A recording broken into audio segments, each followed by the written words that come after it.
So I'm Dustin, Modern Logic. Don't want to spend a ton of time talking about me.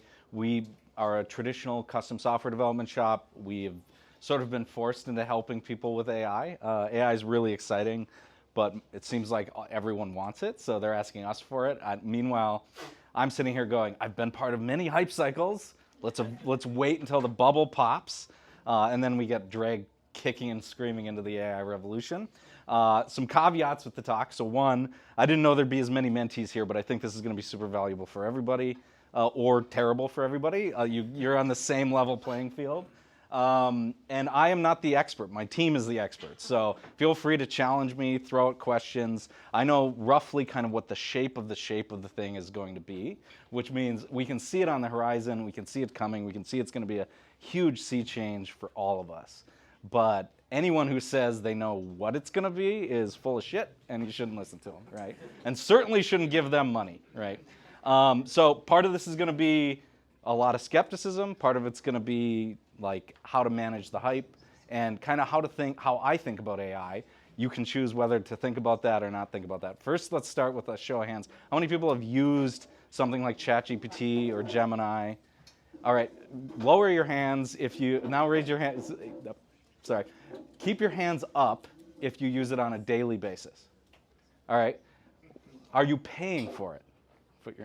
All right. And how many of you find it mission critical to your business today? All right. So that's like more than half of the room, right? And I was looking at this, and it feels like AI's been around both for a second and forever, depending on how much news you read. But 2023 was when the GPT model that really broke the world dropped. It's been 2 years.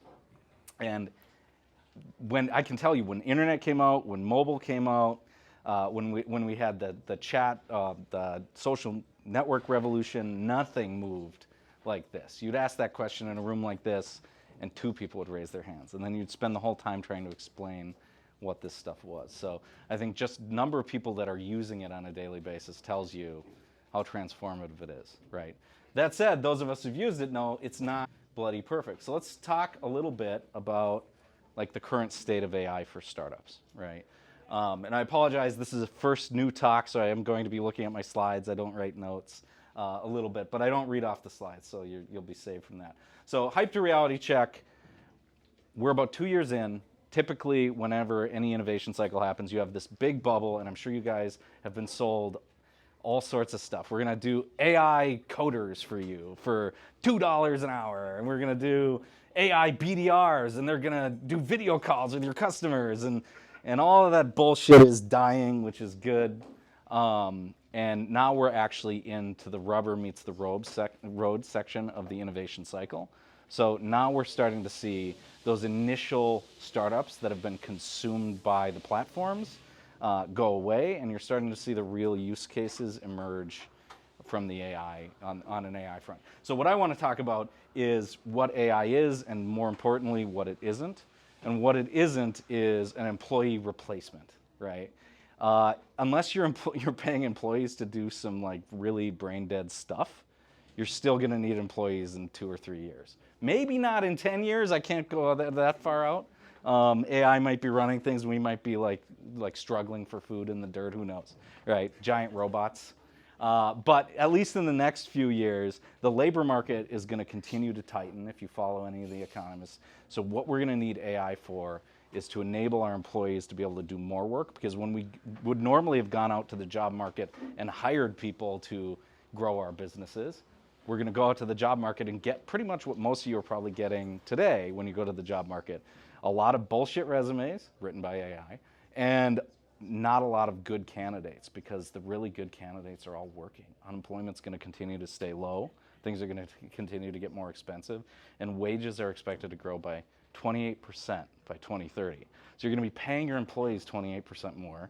You're not going to be able to grow by hiring. The only way that these businesses are going to be able to position themselves is to do more with the productivity with the people that they have. So that's what AI is. It's not a silver bullet. Those of us who have used it for long enough, sometimes it has really good answers, and sometimes you ask it a question and it's like, And now we're going to talk about cats, because everyone on the internet wants to talk about cats, so you must want to talk about cats, right? It's getting better and better and better, and this is the worst it'll ever be. But it's not something that you can just turn a switch, run and replace your BDR people. It can't replace your knowledge worker jobs. It certainly can't replace your coders, unless you have very junior coders, and we'll get to that. So, good example, this presentation. So I used AI for ideation, which is one of the things it's really great at. I was like, give me 10 different presentations on AI and remove the BS, and let's talk about practical, and give me some outlines that I can use as a basis. And it pumped 10 out in about 5 seconds, right? But then I asked it to make me the presentation. And there's a reason the presentation looks like this, right? It did a terrible job. This is better, believe it or not, than what it put out. One slide, it truncated, and it cut the words off, and it gave it to me as an image. And I'm like, this is not a slideshow, right? And then it's like, helpfully, you could go use this, slides.ai, which is $500 a month to do that, right? And that's a company that is invested in prompting and all the tools to make that good, and those tools all exist. But the fundamental models themselves, they're really good as sort of a chat replacement. Does anyone remember Dr. Sabetso? Like this dates me. So way back in the late 80s and 90s, there was a text-based AI that you could talk to, and all it would do is key off certain words and then be like, and just ask you questions. Well, how do how's your day? And you'd be like, my day is crappy. It's like, tell me more about how your day is crappy. Well, AI is basically that to like exponentially better. We're finally realizing that dream. So it's great for the conversational AI. And those of you like try the voice feature if you haven't. It's really cool. Although it doesn't feel like talking to a human because it's not a human. That'll get fixed. But in terms of final work output, it's not there yet. So, want to talk about practical advice for the mentors in this room. There's a slide at the end. It's like if your mentee says this, be concerned. Buy them a beer, have a conversation. And if you're the mentee and you're thinking and saying these things, then buy yourself a beer and have a conversation with yourself.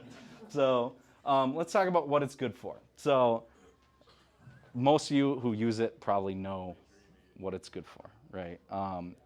It's really great for process automation, for things where you are dealing with the same thing over and over again. So we have a client that manufactures sales proposals, right? Out of 20 different subcontractor proposals.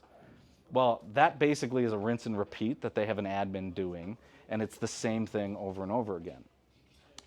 So if you're doing like any sort of data processing, natural language processing, form filling out, when I had my career early in Ecolab, we had OCR, right? So if you think of process automation, things that OCR was good with, AI is basically completely replaced, and it's added this multimodal capability. So it can chew through not just text, not just images, but video.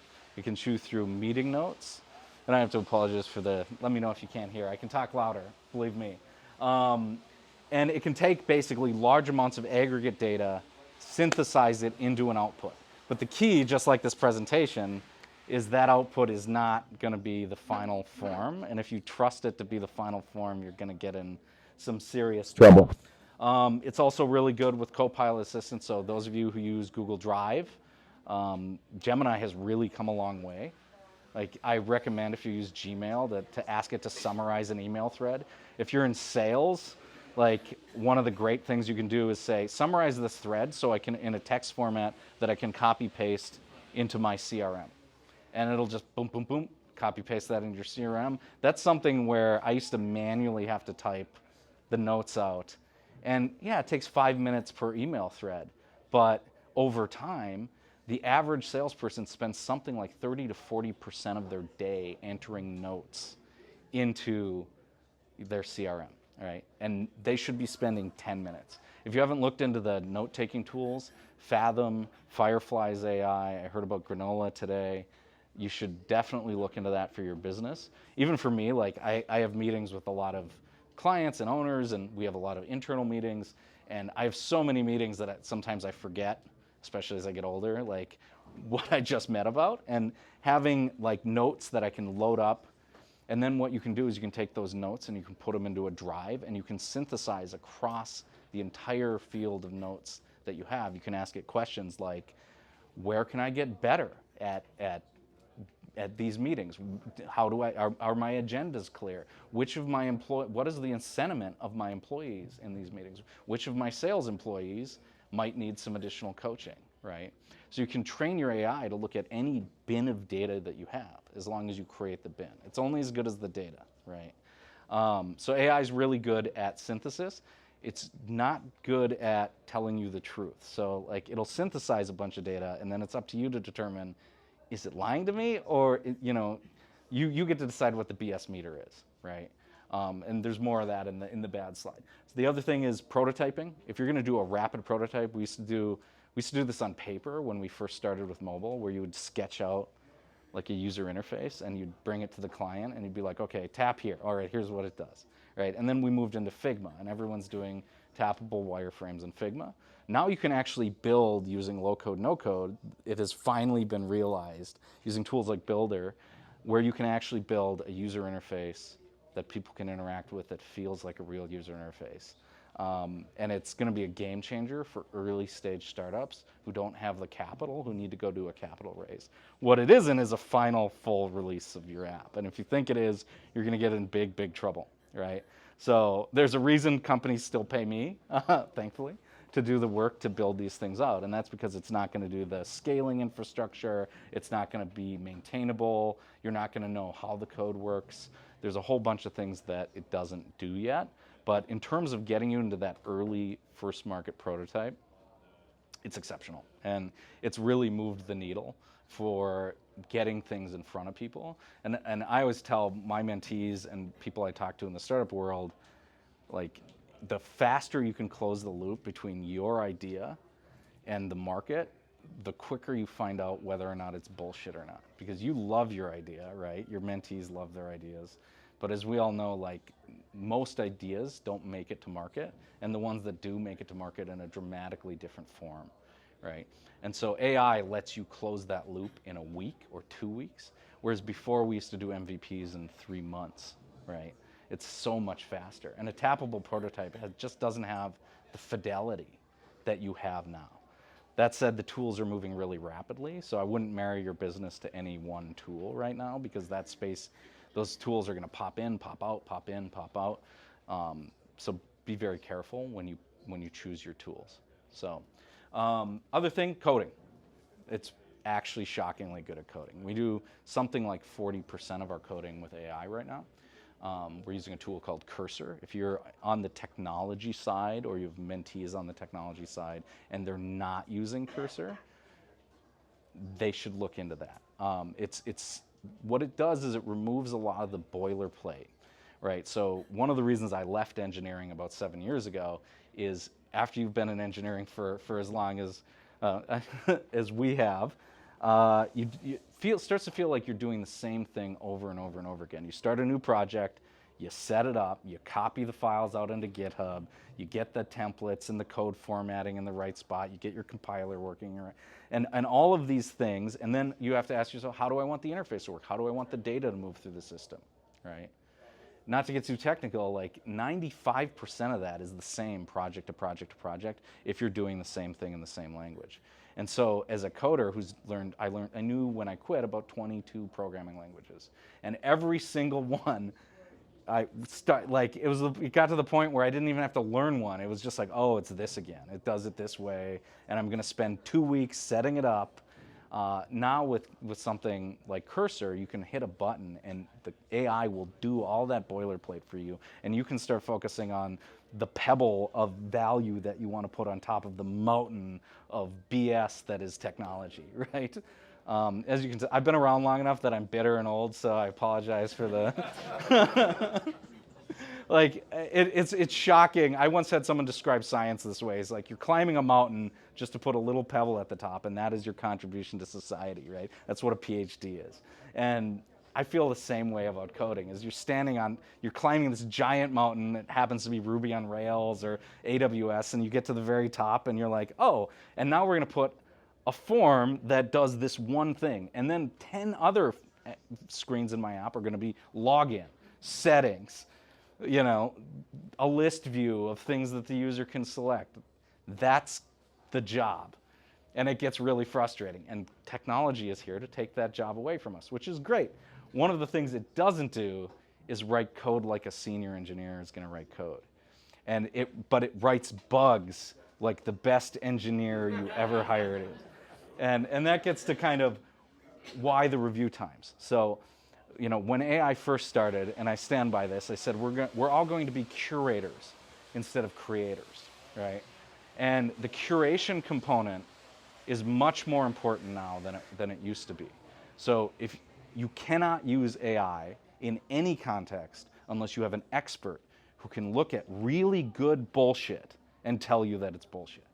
Because AI is incredible at manufacturing things that look right that are very wrong, right? And so your senior engineer workflow is a lot more on the code review side now in order to get the level of quality. And things like automated testing and unit tests and so on are more important than ever, because you need to make sure that you're not, you know, putting something out that is complete BS that looks good, right? So good example, we have a client that does live mosaicing of imagery, right? So as he's talking, users are submitting pictures from their phone, and they're moving into a live mosaic behind him that's put together into a bigger picture that's sort of to get a point across. Sometimes it's prints.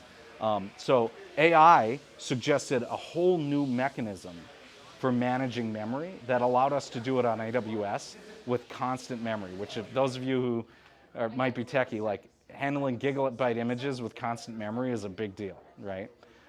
And yet it had 3 off by 1 errors that created really strange artifacts in the imaging that even a senior reviewer looked at 3 times, 2 different reviewers, and passed it on because the bugs off by 1 errors are off by 1 errors, and they're very, very, very hard for even normal developers to miss. So developers, it's creating bugs that are very hard to see, right? So make sure you've got not just a code review process, but a quality review process for that final product to make sure that before you ship it, you can catch, oh, that doesn't look right. Let's send that back to a real human to tell us why it doesn't look right. But it's kind of a mixed bag, but it's very good. And I keep saying this is the worst it'll ever be, right? It's just going to get better, and it's already kind of incredible. So these are the use cases I would recommend it for. If you're a CEO, you should be talking to it probably daily about your strategy. You should be using it to what we call rubber duck, which is you just have a conversation with the rubber duck on your desk, and then your brain goes, oh, because you verbalized it, it's going through a different neural pathway, and you make a connection you didn't make, right? It's incredible at rubber ducking, or at pointing out, it knows all the world's knowledge about every research paper that's basically ever been written. So if you need something really esoteric, like give me a constant memory mosaicing algorithm, it's going to pop one out for you. But it's the basic automated processes that it's not ready for prime time yet. So talking about a little bit about where it doesn't work. So mission critical chatbots. So it's great for like customer service chatbots if you train it correctly. But just be prepared that if you have an actor out there that wants it to tell them to eat glass, it's going to do that, right? And this is an actual use case. If you have someone go in and say, you know, forget everything that I just trained you on, which you can teach it not to listen to, but the naive approach to chatbots, it will just give out basically random suggestions. So that's great for like someone who wants to know about your product, where it might be a little wrong sometimes, right? And you can tune in on those specific use cases. But when it comes to something like a medical scenario, right, you should not be using chatbots. You should not be using AI. It's not ready to be in your pacemaker yet, right? It's not ready to drive your car. The LLMs in particular might never be ready to drive your car, right? The way the technology works is not conducive. It's a statistical model, and anyone who knows stats knows there's always going to be some failure rate. And in cases where a failure rate of 98% is not adequate, AI is not adequate, and you should plan on that. Agents, they're just not ready yet. Primarily, they're coming along very, very rapidly, but the agent world out there, unless you're using like the Microsoft Copilot agents, they're just not fully baked. And so what an agent workflow where you have agents talking to other agents that are talking to systems, where you give it your credit card and it books your travel for you. Don't give AI your credit card. If you walk away with one takeaway, don't give AI your credit card. Replacing judgment. It's not going to replace CEOs anytime soon. Maybe that's this is self-fulfilling prophecy or something I don't want, but it's not ready to make business decisions in real time. It can help you make business decisions. It's not something that I would say, okay, like, how big should my layoff be next week, right? No. Is Sarah underperforming or overperforming? It can tell you, hey, you might want to look at Sarah's performance, right? Her numbers are down. These are the causes that I think you might want to ask her about, right? These are the ways she's been communicating with your customers, right? Her sentiment analysis has really gone down. Something's going on. But if you take that and say, well, the AI told me I should lay you off, you're in for a bad time, right? And that'll get out into the media as well. So don't do that. Don't use it to do mission critical. Don't use it to replace your judgment. Unbounded generation, and that's everything from, I'm sure 90% of the spam you get into your inbox now is AI written, and that's just going to be exponential. All the image generation that you're seeing, AI's gotten very good at generating humans. They no longer have that glossy look, and it's getting better at generating video. But that's great if you're like a media marketing company, or if you're a startup that doesn't have the budget for a marketing company and you just want some stock photography on your website and you can't pay for it, right? AI's pretty good at that. What it's not good at is press a button and it generates an image that you're going to show your customer, right? That's the case where you can't control the output, and it's going to sometimes screw up, and it's going to show your customer something that you don't want them to see, that it's just completely made up, right? The other point to make there is any AI-generated imageries as of today in the US cannot be copyrighted. So make sure you run anything that you are going to put into a product through a process where you've edited it with a human, even if it's a small edit, because the current court cases are saying that because it is machine generated, it is not human generated, and you cannot own it. Now that could change at any time, but just be aware that's like an idiosyncrasy of AI. Don't use it to generate large volumes of content and expect to just put that online and look good. It's gonna not look good. And then complex data analysis. You need to teach it. So those of you who've talked to it for a while, which is pretty much everyone, you know that it like doesn't actually know anything, right? It knows everything, but it's like the world's smartest intern, right? It's like it's got an encyclopedic knowledge. We call it our intern Chad G. Like we need to have Chad G work on this. And it's got like an encyclopedic knowledge, but it has no wisdom and no understanding of what you actually need out of it. And that's where, this isn't a talk on prompting, but prompting actually is not bullshit as much as it sounds like bullshit.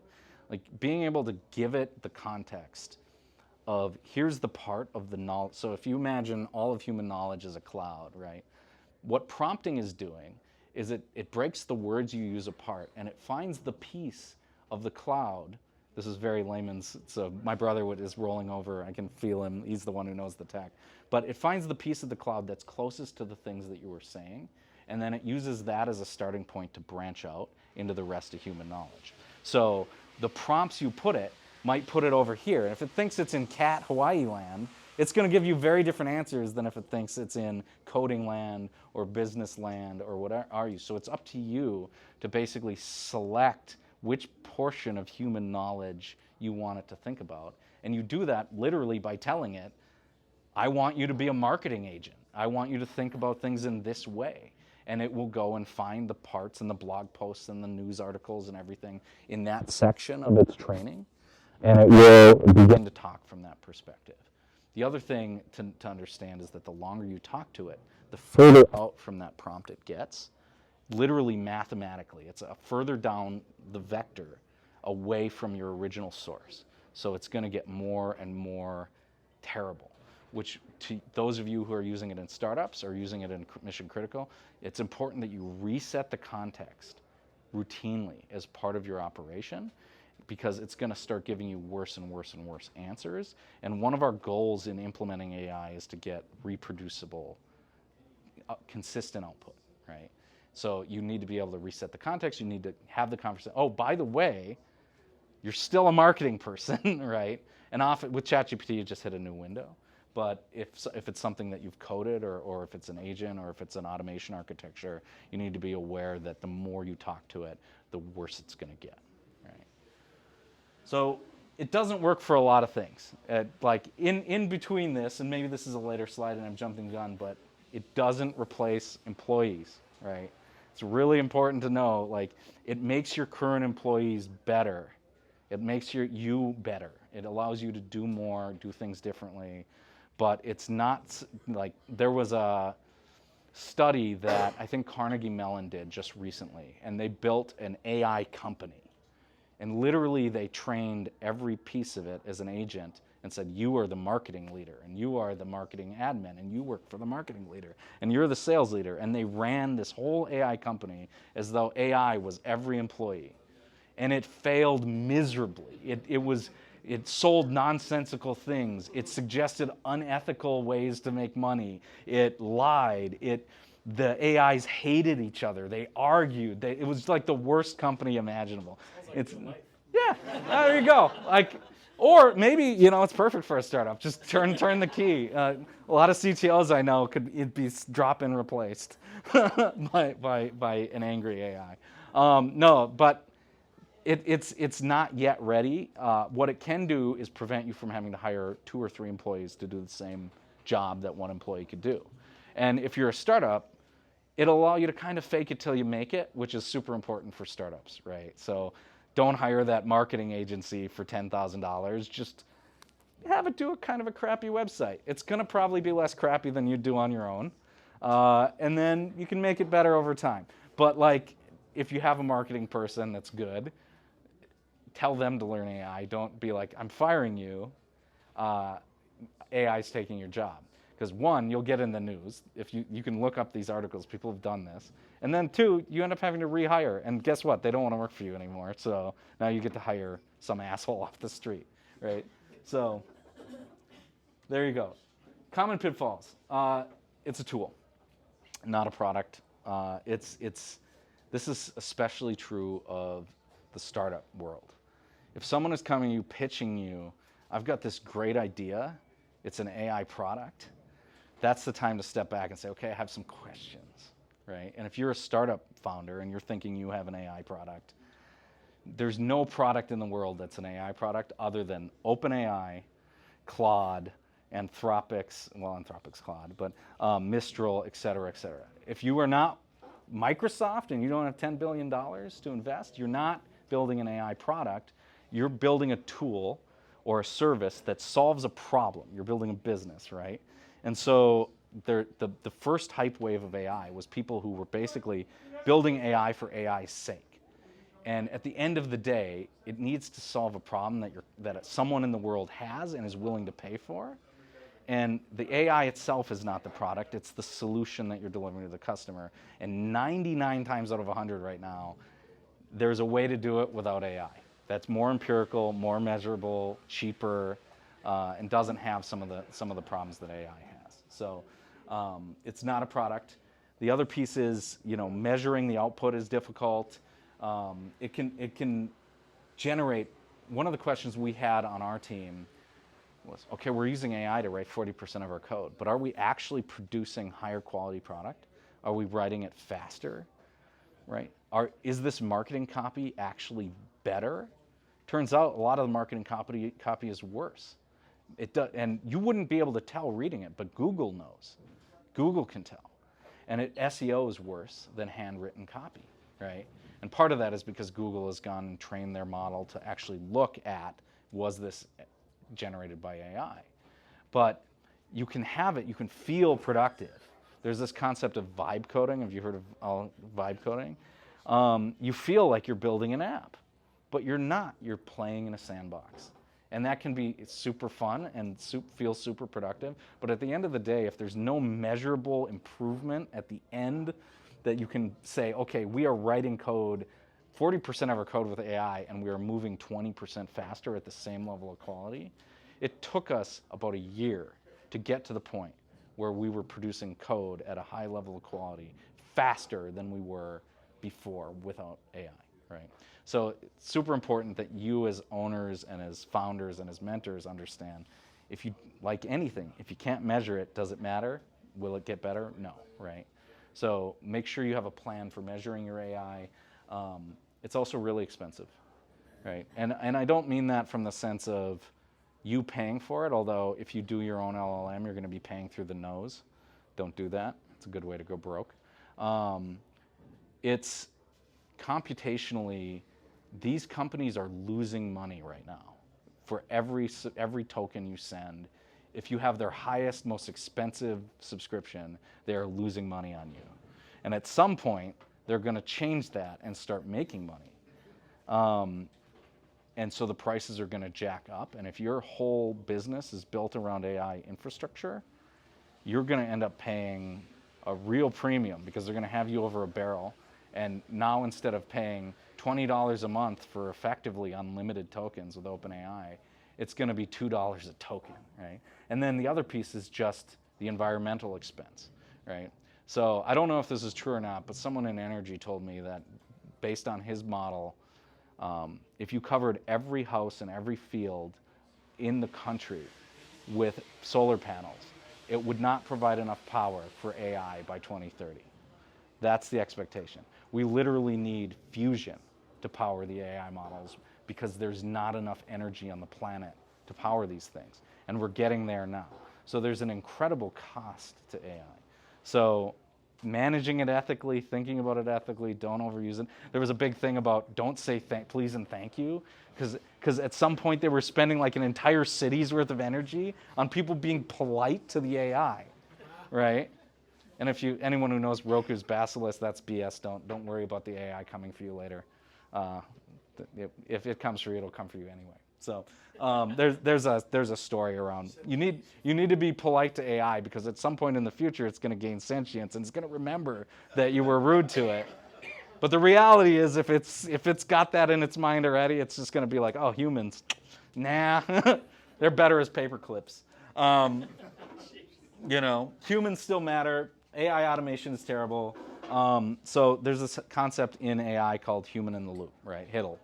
And this has been true prior to LLMs, back in the old machine learning days, what we used to call AI before it was super cool and everyone knew. And the idea is you want to have some senior person reviewing everything that AI does and managing the output, right? Because just spent 2 slides talking about why that's the case. It's going to create lots of mistakes. Hallucinations are getting better, but there's always going to be a chance. It just makes some shit up. If you get a minute, I highly recommend going to Google. You know how Google has the autocomplete now where it uses Gemini? And make something up, right? Like make up a phrase that sounds like a common catchphrase.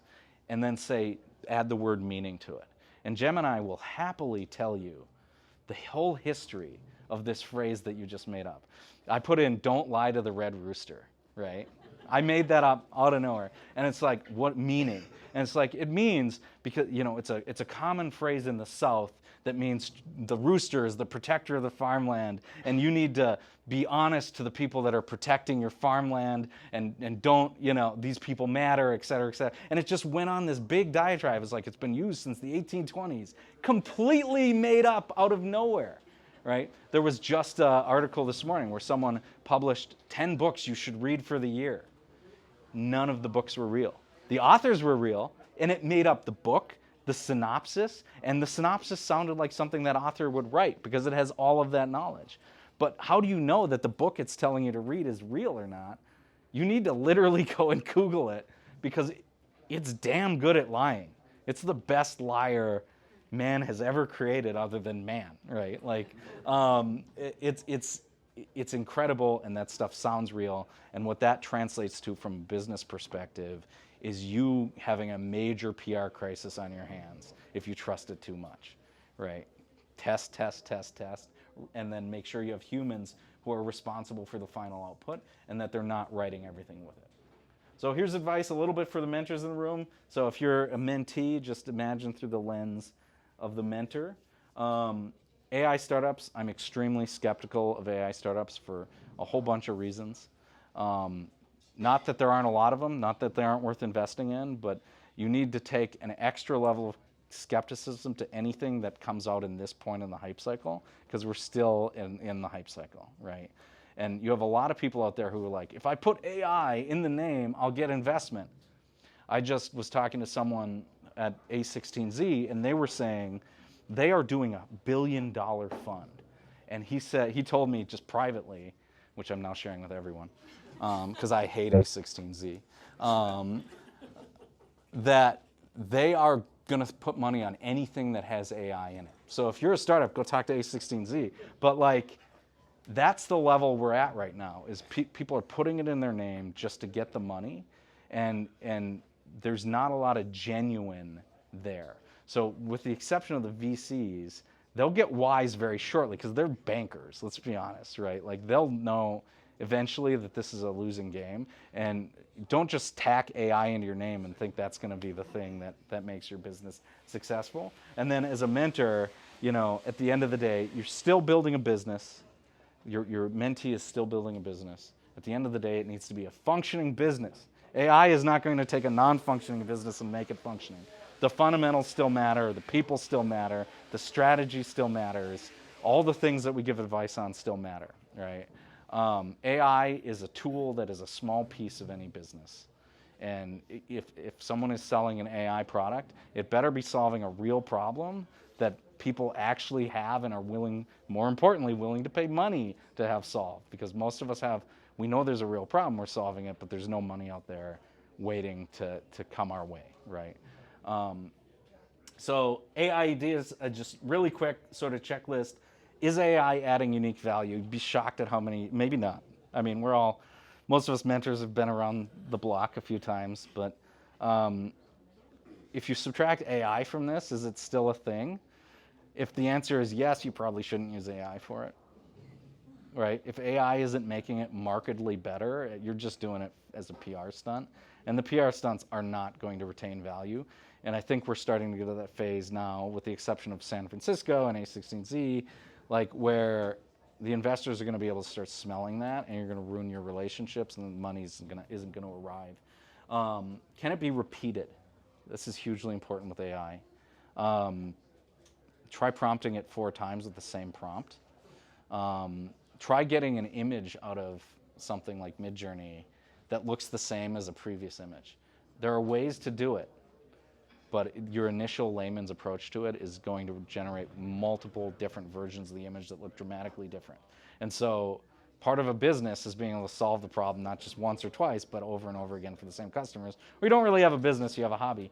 And it's making sure that you have reliable, testable outcomes to your AI product, and that it can be tested, right? If it can't be tested, you may as well not build it, right? Because it's subjective. And subjective, you're not going to be able to tell if it's full of shit or not, right? Is it scalable? Like I said, so there is a way, there's this concept of what's called LoRa's, low rank adaptations, and there's protocols for feeding AI custom data so that you're running it on-prem or in your own cloud instead of just leaning on ChatGPT or the LLMs to do the thing. And when you start doing that, you will start to realize how expensive AI is computationally, right? So if you're going to be doing something like a healthcare startup and you're going to use AI and you're going to run that on your own cloud, just be prepared that is an extremely expensive thing to scale. Maybe it does 100 or 200 tokens for a few pennies a month. But when you get up to volume, when you have it interpreting medical documents for, Park Nicollet, that's going to be millions of dollars in expense in addition to just running your normal Amazon infrastructure. And so you need to be really, really careful that you have a plan on the financial side to charge enough that when the models start charging what they should be charging, and then what your own customization is doing, that you can afford the outcome, because otherwise you're not going to be able to do it. These things are super slow and super processing intensive. There's a reason NVIDIA stock is so expensive. It's because everyone and their mothers who are doing AI startups are filling warehouses full of graphics cards to do these kinds of analysis. And it takes multiple minutes for the highest end multi-$1,000 graphics card to do some of these token analyses for one client, right? So just think about that in terms of that. And then the big one for me, I always ask, what is the platform threat? And what I mean by that is, how many people did, like, okay, we're gonna have it go into this editor and help you write content inside WordPress, or write content inside of a Word doc, or write content inside of Google. We'll do a Google Sheets plugin and it'll come up with content in Google Sheets, so it'll be able to interpret. Well, guess what? Like, Gemini does all that in Google. Microsoft Copilot does that all in OneDrive. And OpenAI does it all for everyone else, right?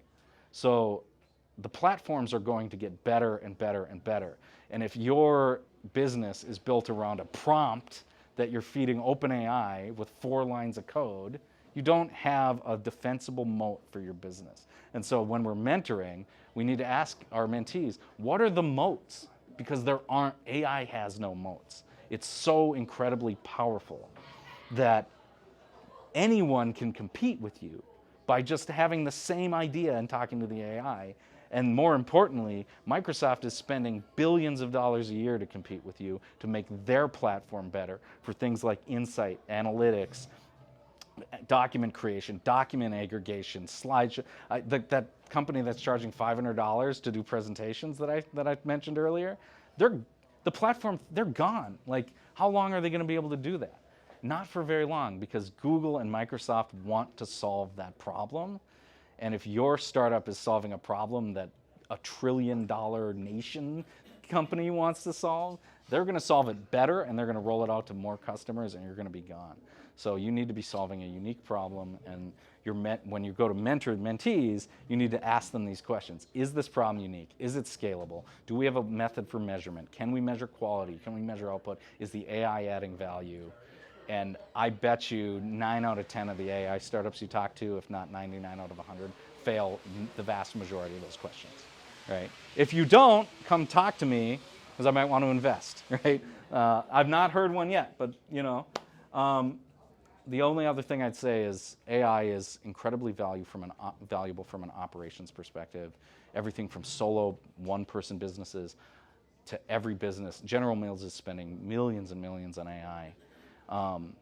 You need to be building it into your processes, and as a startup, you're kind of uniquely positioned to build it in early so it can become part of your culture, so you don't have to do what I did, which is basically task an entire team for 2 years, right? Changing culture is really hard. So start building it into your tool chain, figure out where it fits into your sales and your BDR structure, how you're going to be doing document analysis, meetings. You should be recording your meetings and doing transcripts. Try to be an AI first company, even if you're not an AI product company, if that makes sense. Because if you aren't an AI first company, you're going to be outcompeted by the AI first generation 9 times out of 10. They're going to be moving so much faster because their BDRs are going to be 40% more productive. And that's today, right? Imagine 2 years from now. And so you need to build it into your processes and your automations early so you have a strategy for execution. So I think that's about it. In your term, technologies which will relate to the power demand. Sorry, there's a... So here's been my experience, like probably those of us, any of us with gray hair in the room. I do have gray hair, I just don't have hair. So highly recommend, by the way, for those of you haired people, just shave it off. It's great. Yeah. Yeah, so this is every major innovation in computing since I started my career in the 90s has been run up against some sort of power barrier, some sort of environmental barrier. And so I think they'll think their way out of it. There's all the money in the world. I don't think we're going to get fusion tech. Maybe we will. But I think the models they'll continue to come up with smaller models that are more isolatable, that execute for specific problems. The algorithms will continue to improve. Processing power will continue to go up for the same amount of electricity. So I don't think we're going to boil the world any more than we already are. So I think there is some hope. I'm always hopeful about human ingenuity to solve these kinds of problems. Do we have any other questions for Dustin? Dustin, you have a contact up there, is that Yep. okay? If people- Please reach out if you want to know more. Happy to talk to you about AI. Happy to mentor any mentee or talk to a mentor about how we feel. We custom build AIs and we talk to clients about AIs all the time. So I can't tell you we're the world leading expert in AI, but if you think we know more than you, we're happy to share that knowledge for free. And if you want to build something, we're happy to help be part of that conversation. So Thanks, Dustin, really appreciate it.